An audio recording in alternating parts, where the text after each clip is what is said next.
Nicky Hawkins, West Ham Fan TV, forever gracious in defeat. They've let us come in, the RedMen let us come in, take over Ball Street North, a bit like we took over your team on the field today. I won't be gracious for very long, mate.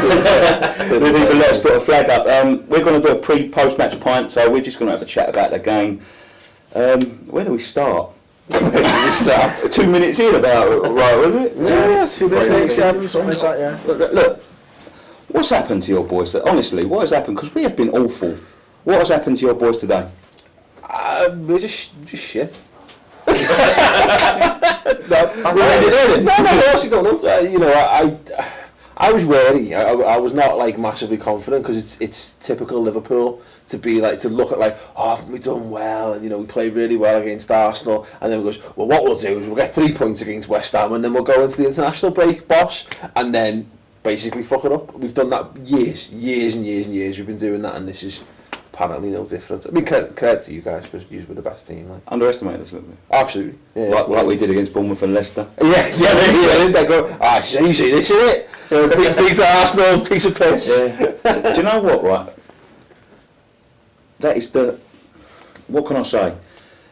Don't sugarcoat it. Just no, I'm not going to sugarcoat. That is the easiest 3 points I've ever seen us win away from home. And I don't mean that disrespectfully. No. You just seem to roll over, and we had a game plan and we went to it and we stuck to it. And I don't get it at all, because 2 minutes in I'm thinking, how are we go behind here? Like, we started and our passing looked to be fairly crisp and stuff. A poor header by Skirtle, and then I can't remember who it was, he picked the ball up on the edge of the box, he fired a shot in, and then it's in the back of the net, and you're thinking, that's too easy. We've not put any resistance up in any way, shape or form. We're 1 goal behind. We'll be alright though, we'll get better. Well, you think an early goal, we were going to concede a goal at some point, get it out the way nice and early in the game, and then go on. But no, I said when, Ray, you back me up on this one. I said when we put the ball in, I said that's a fucking mistake scoring that early, because they're just going to fucking bombard us now. We thought it'd just be balls in the box, and if it was, and if it was 1988, you'd have been right. No, because we were saying it in second half when it was 2-0 and we'd had a couple of opportunities, half chances now. Well, no, I felt that even if we just got 1 goal back, it would have made for a hell of a game. But it never came. That threat never came from us. There was no threat, was there? That's what I thought. There was no sort of potency. There were a few threats from the crowd. That's about. I mean, apart from that shot from about 30 yards out, that was a good dig. That was. And that flies in. It's a different game completely. Yeah. We're going away 4-1 losers, but it lifts the crowd and that. But your crowd were very flat today. I don't think they can believe what they were seeing. No. I think Arsenal were the same against us. They were like, only West Ham, we'll roll them over. And I think some of your fans just thought, West Ham. I think all of our fans thought that probably. Like, I mean, I thought today we'd get an easy 2-0 victory, to be honest. I've been confident all week. Don't know why, but I just was. And the game was. You had to be looking at the results they've had the last few weeks. The last 2 games they've been fucking. Our defending last week was awful.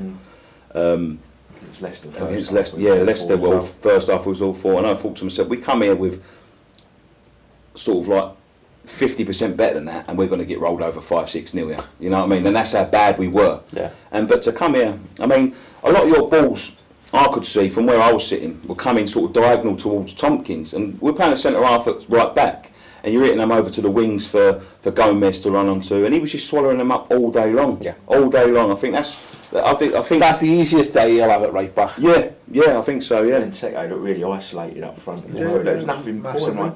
Couldn't nod it down or hold it up. For me, first half, I thought we were crying out for someone with a left foot on the left hand side, because every single time it was either Gomez or it was Milner picking the ball up, and they were cutting back in, and Tompkins was just having a field day with them. And even when we did eventually get a few crosses in, they were shit crosses. And Benteke wasn't in the area of them and stuff, and it was just too easy for us. We got an early goal. Then we went 2-0 up out of nothing, out of nowhere. Yeah, gave us that one. Lovren should have just sat down then, man. But just played the referee for a foul there. Yeah. But we were sitting there, and I'm you know, as I said before, we was expecting the you know, the bombardment, the you know, the onslaught to come, and it just never came. And let's go talk a bit about West Ham. I know this is going to fucking hurt you. You know, but, who impressed you from us today? Who was the best player? I thought Lanzini had a cracking game. Yeah. In fact, you know what? I couldn't remember his name. So you know, but him that one. He put a lot of, you know, he put us under a lot of pressure. To be fair, your forward line stretchers, you know what I mean? Like the physicality. I thought it was a physical game in general, but you know, the every one of your attacking players was a handful for our team. Payet was picking up space, picking up the ball, as you'd expect. We should have just gone and basically crippled him, and we didn't. And you give those players time and space on the ball. He's a better player than. He's a better calibre of player, isn't he? And he's and you pay the price for letting him off the ball, you know. In terms of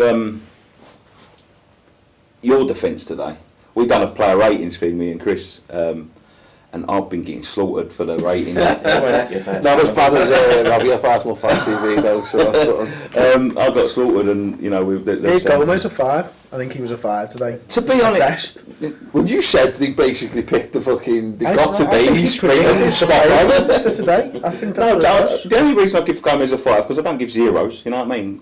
When I haven't seen him, I fucking just take us out. Show. 5. You just beat us 3-0. Fucking throw the elbow in on me. No, and I thought, do you know what? I thought I was quite generous. I thought I was quite generous in the ratings, but it looks like it your now. defence was just, I don't know, what the fuck happened? No, I think the problem we've got is that we've been playing tight, we've been playing defensive football, sound, you know, and I think that there was a temptation there. We saw yous come, we thought, go on, we'll try and be a little bit more, but we didn't get the tactics right to do that, and fucking Lovren's a clown. He's just a clown of a defender. He's been great when he's been keeping it simple, but today he's tried to be a footballer, and he's not a footballer. What he's doing in the corner flag there, I've got absolutely no. Put it out, mate. You've got like 7 opportunities. Just put it out, clear your lines, don't worry about it. Gives the ball away. You know that happens. He's centre halves doing that in the left back. In the corner flag, you're gonna concede the goal. Simple as that. And the other one, even moving forward when he starts doing the step overs running at the midfield, and you're like, what are you fucking playing up there? You fucking worry, like. We nicked the ball for you a lot today. Loads. Yeah, off the you know, in dangerous areas. Yeah. To be fair, we scored 3. There was a couple of times we went through. It could have been 5. You know what I mean? Today, it's you know, yeah, we hit the post, yeah, and I don't know. I never expected to go to Anfield and have this easy. I mean, we was numb in disbelief how easy it was. You know what I mean? And that's like, I don't know. We don't go away and win often. You know what I mean? Let alone come to Anfield and get a 3-0. Pretty decent away from home so far. It looks that way, yeah. Maybe it's going to be one of them seasons for us where, you know. So because it's have a season tickets. yeah, if you're going away. Little kid that you've just talked about. Then what's his name? Lanzini. Who is he? I don't know, you know much about him as well. No, we signed him on loan from Saudi Arabia, yeah. He's been playing in the Saudi Arabian. He's a young Argentinian kid. I thought he was one for the future, but you know he's coming on loan. We've got a view to buy him. I thought they was going to play a few reserve games and see what he's like. But to be fair, just throw him into fuck Liverpool up. There you go. We've only chucked him in today because we've got fucking no one else. You know what I mean? If I'd have bought my boots, I probably would have got on the bench today. That's how desperate we are. And, you know, saying that, you got a red card today. We got another one. We collect them like Premier League fucking sticker books. You know what I mean? 6 in 8, isn't it? 6 in 8 games. 6 red cards in 8 games. First of all, you're sending off. So this is from the FIFA, the fair play team. Yeah. You just don't want to get in it through the fair play thing. 6 red cards. 6 red cards. We ain't even out of August. You know? But your red card, was it deserved? If you're not a yellow and you slide in and you miss a tackle, it's the Premier League these days, isn't it? You know I think his first one was a silly one. I put him. It was descent, was he got booked for the first time? I think. Good pull for titting about basically either way. You know what I mean? But and it was in a nothing area of the pitch. It was in the middle of the park. It's one of them. If he gets a yellow card for it, you kind of go, oh yeah, all right, fair play. If he doesn't get a yellow card for it, you'd probably go, all right, fair, you know what I mean? All right, fair play. Because there was plenty of those tackles early on. They got nothing. Yeah. You know what I mean? So it seemed a bit. Whether he just thought, fuck it. Yeah. The referee had a shocker though. Yeah. It's better to both sides, to be fair. No, yeah, He yeah. wasn't biased to one No, or no, the yeah. other. Oh, It was it's just shit. just shit. It's Like, shit. the one that springs to my mind is that the ball went out of play right in front of your fans. And literally, the entire stand that I was in went, and he played on, and you're like, it's clearly it's a foot out, an entire stand of people, of Liverpool fans gone, because it's out of play, like, and you're thinking, how have I fucking missed that ref, you know what I mean? Oh, that happened a couple of times. There was one on the byline that happened as well. Mignolet ran out with a ball, didn't he? Yeah, he ran out, Caught the ball, run out off the field, come back in, and he never called anything. Yeah, he had a shocking game today. I couldn't see a red card. You was right in front of it. What happened? At the time, maybe because I was absolutely baying for blood, because it was all going horribly wrong. Yeah, I'd like to think that I've personally influenced that decision to some extent just by screaming at the referee from a good 100 yards away or whatever. But I've watched it back because research and all that. It doesn't look as bad in slow motion as all that, but at the time, I think Noble was charging around the place. There'd been a couple of, like, I think a bit of tasty efforts. I know Tompkins did one in that half as well, by the corner flag that kind of got everyone up in arms. And there'd been one or two. And again, example of the referee just losing his head, losing control. I don't know what game he was watching at times. You look at it, he goes in. It's the weirdest one ever because he blows the whistle. Yeah, you just got the free kick. Because I was thinking, great, he's off. We've got a free kick on the edge of the box. Oh no, they've got a free kick. Because I've not watched it back, and as I saw it, it was your free kick and Noble's throwing a tackle in after the referee's blown up, and therefore gets sent off for that's doing what it's that, for after the whistle. Yeah, I don't think it looks because the ball wasn't in play from what I've seen, and I haven't watched it back because I don't. In normal time, it looks like dangerous. It looks like a dangerous tackle. But again, Tompkins went in 2 foot. To my eyes, went in 2-footed earlier on, and it was nothing. Get on with it. Whereas Noble, it looks like he's got in danger, but he hasn't. He's got his feet planted. He slides in. It is a foul, but I think he's probably got a bit. It's been a bit harsh on him. I don't care. To be honest, but I care now. That's a guess because the only reason I asked is because we can't get a fucking team out next week. I don't think. You know what I mean? If that's the case, usually go and get snotted next week, and everyone go, "How the fuck did you get beat by this?" And then we'll go and win at Man City. Exactly. Yeah. Exactly. The third come very late on. It was dead and buried by them. You know. There's nothing worse than that. As a fan, team rolling over and dying there. Well, that was it. It's one of them where no fight left. It's awful. Like we pushed on, hadn't we? We basically taken off half our defence, gone gung ho, and then he gets that chance. Mignolet, I don't know what he's doing. Doesn't anticipate it. It wasn't a blockbuster. It's a 6, isn't it? At best. No. It was a shot. It was just a. It in the general direction of the goal and it went in. You know, summed up the day for us when you just want to. Everyone who stuck it out that long was thinking, I should have just fucking got off 5 minutes ago. By the time that one goes in, is there anything for you? Is there anything underlying there that you pick up on, or is it just a bad day at the office? I think there is. Yeah, I think there's clear weaknesses for us there in the defence. Look, we've been solid for 3 games, but that was just awful. I mean, I don't think that defence is going to come back from that very quickly.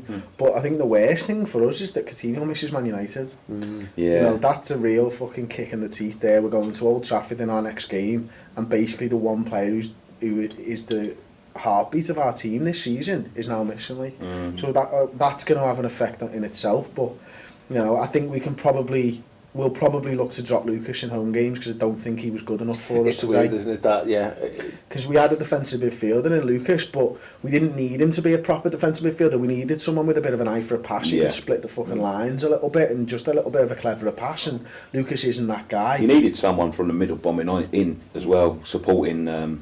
Henderson would have done that, I think. Yeah, exactly. And there's the thing, like, Emre Can was doing that first half, although I don't think he was having a particularly good game, but he was getting forwards and stuff, and then second half he wasn't there. We dropped to 3 at the back, and it just didn't work then. We went to 3 at the back. Your wingers didn't really seem to want to take anyone on either. No. It was just, it was slow, lethargic football from us, like, and you were playing 2 banks, rightly protecting the lead, and defending resolutely, and it was just going from side to side, dead fucking slowly. We just weren't troubling yet, and you just needed someone to pick the ball up and run at the team, and unfortunately it was fucking Lovren who tried it. Got this one, lads. You haven't got it, Dejan. Get back in your fucking hole. You see him now, he's doing step overs, and he just fucking I've seen the films, man. I know what happens. Fucking hell. But you know, fair play, like you did come with a game plan.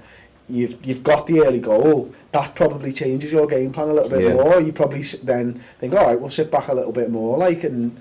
I mean, Billy said before the game, he said we probably need a double-decker bus, maybe a triple-decker to park the bus today. I think that's what we done. Yeah. But we sat all 11 behind the ball. Every time you had the ball sort of passing it side to side, all 11 were in our own half.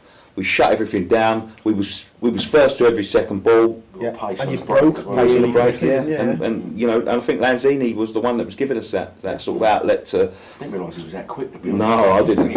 Hey, do you know what as well? Because last week we got exposed wings, and I think even what he done, he tracked back and he gave them left and right, the left back. I think it was left back, a little bit more protection from the the.